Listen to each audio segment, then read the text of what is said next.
नमस्कार, खबर मैनपुरी से है। आज समाजवादी पार्टी कार्यालय पर लोकनायक जयप्रकाश की जयंती के अवसर पर एक कार्यक्रम का आयोजन किया गया। विधायकी का चुनाव भी लड़े। कार्यक्रम में उनका कहना शिरकत है कि करने ठाकुर कुर्मा पहुंची अखिलेश जी पहुंचे, मैनपुरी सांसद लेकिन डिंपल यादव ने सांसद मैनपुरी जयप्रकाश नहीं की पहुंचे तस्वीर अब पर तक। 3 श्रद्धा दिन हो सुमन गए अर्पित शिकायत हुए करते हुए उनको उन्हें नमन किया। इसके विधानसभा अलावा वहां और मौजूद लोकसभा सपा कार्यकर्ता को संबोधित करते हुए उनके चरित्र चित्रण का विस्तार से उल्लेख किया। इसके बाद उन्होंने मीडिया से प्रेस कॉन्फ्रेंस करते हुए भारतीय जनता पार्टी पर जमकर निशाना साधा।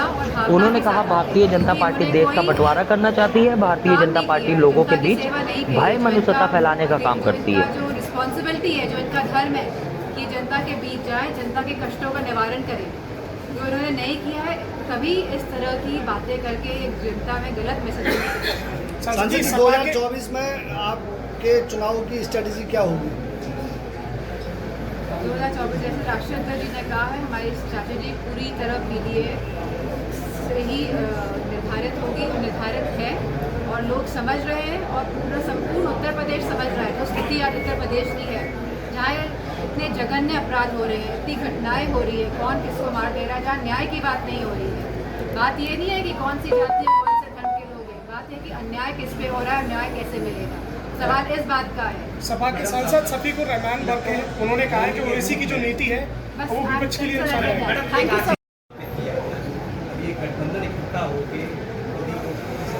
जो मूलभूत के जो सवाल थे, जहाँ हम अच्छी शिक्षा अपने बच्चों को, अच्छा स्वास्थ्य अपने परिवार को, और जो सरकार की भी जिम्मेदारी है, जो ये पूरी तरह विफल रही है, जहाँ वो रोजगार देने में विफल रही है, जहाँ वो आर्मी में यानी फौज में नौकरी देने में विफल रही है, और जो इनकी जो यह एक योजना आई है जो अग्निवीर बनाएगी, जिसके बारे में कोई भी क्लियर पिक्चर नहीं है, तो मैं समझती हूँ। और जहाँ यह सरकारी जो सरकार के जो वेल्थ है, जो सरकार की जो वेल्थ है, जिस तरह एयरपोर्ट्स हैं हमारे, जिस तरह रेलवेज है, जिस तरह रेलवेज के साइड में जो ज़मीनें हैं, इन सबको बेच रही है, उन सबका प्राइवेटाइजेशन कर रही है।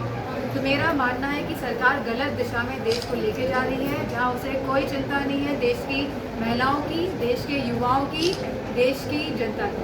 अखिलेश यादव के खिलाफ एनडीए मुकदमा दर्ज कराना जा रहा है कि उन्होंने नियम विरुद्ध गेट फैलाकर मूर्ति पे माल्यार्पण करने के, क्या ये सही है? क्या ये इनका ये सरकार चाहे तो कुछ भी कर सकती है। ये बुलडोजर चलाती है लोगों के घरों में, किस रूल के तहत ये बुलडोजर चलाती है? क्या न्यायपालिका नहीं हमारे देश में? आप किस तरह का मैसेज देना चाह रहे हैं?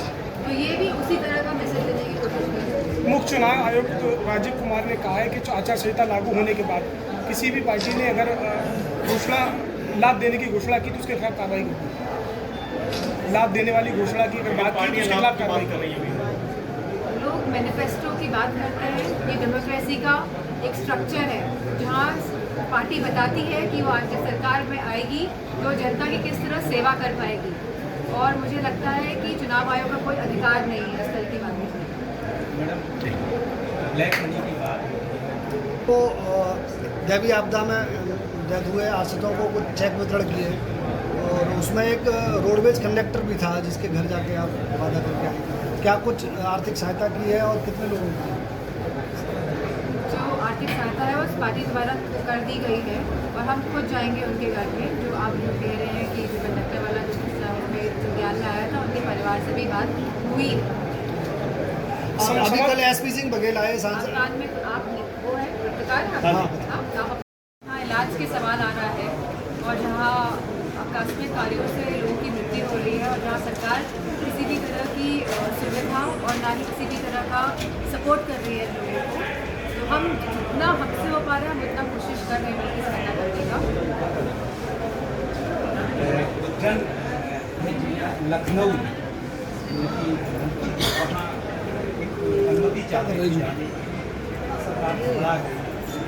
मजबूर लोगों ने बड़ा हंगामा कर रहे हैं कि अपराध कर दिया उन्होंने, क्योंकि लोकनायक जिनके जो जाने गए हैं हमारे आदरणीय जयप्रकाश जी, कि वह एक समाजवादी लीडर थे, एक क्रांतिकारी लीडर थे और एक सच्चे राष्ट्रवादी नायक थे।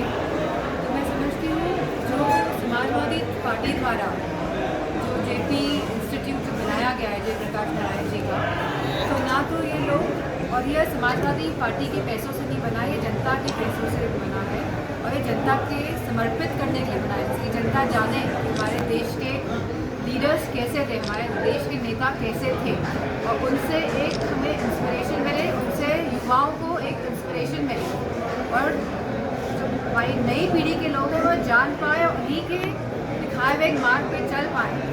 भाजपा वाले नहीं चाहते हैं कि जो सच्चे क्रांतिकारी लोग थे, जो सच्चे राष्ट्रवादी लोग थे, जो सच्चे समाजवादी लोग थे, जिन्होंने देश के लड़े और जो देश को सही दिशा दिलाना चाहते हैं, तो इस तरह की छोटी हरकतें कर वह एक बहुत ही निश्चय स्तरीय एग्जाम्पल दे रहे हैं।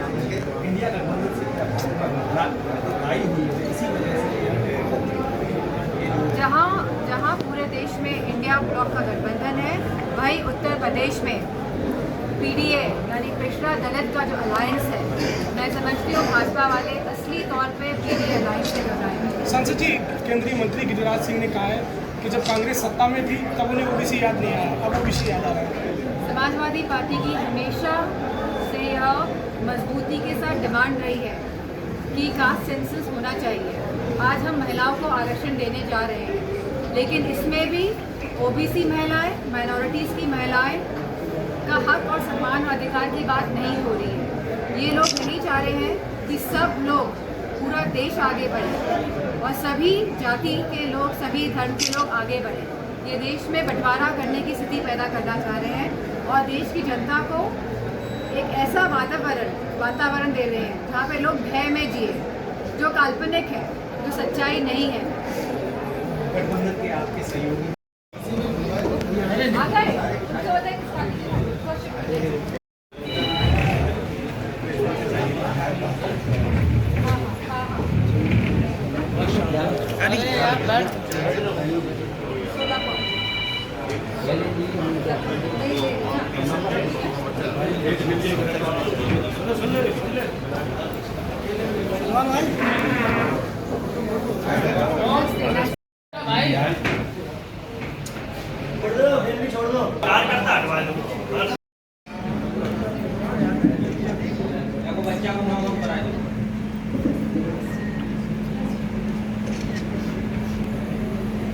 गठेरा से पुष्पा देवी जी आए, इनके पद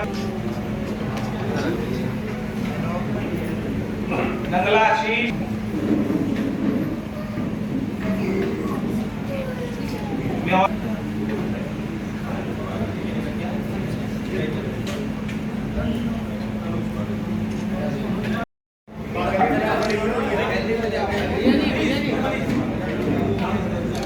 अरे आगे मत बढ़ो यार, क्लोज कर ले। हाँ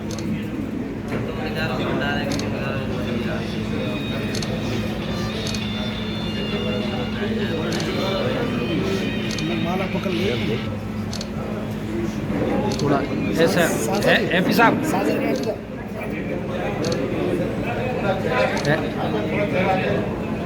एमपी साहब ऐसा थोड़ा ऐसा थोड़ा फूल लगाते हुए।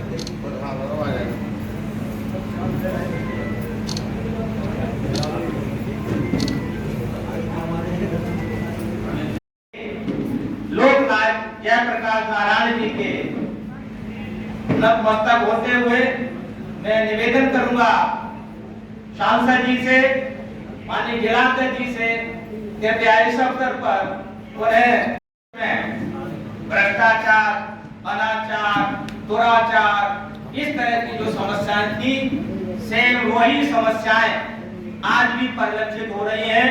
और मैं बड़े गर्व के साथ ये कहना चाहता हूं, हमारी लोकप्रिय सांसद जी ने सदन में इस संबंध में जो पक्ष रखा वो निश्चित रूप से प्रशंसनीय और प्रेरणाप्रद है।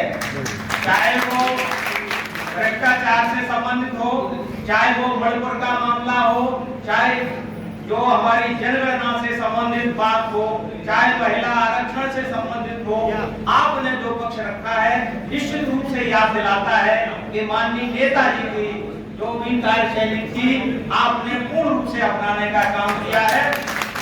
आज जी के मार्गदर्शन में आज रुक जा भाई। लोक नायक जयप्रकाश नारायण के लिए जो प्रदेश से निर्देश प्राप्त हुआ ये कार्यक्रम आयोजित किया गया है।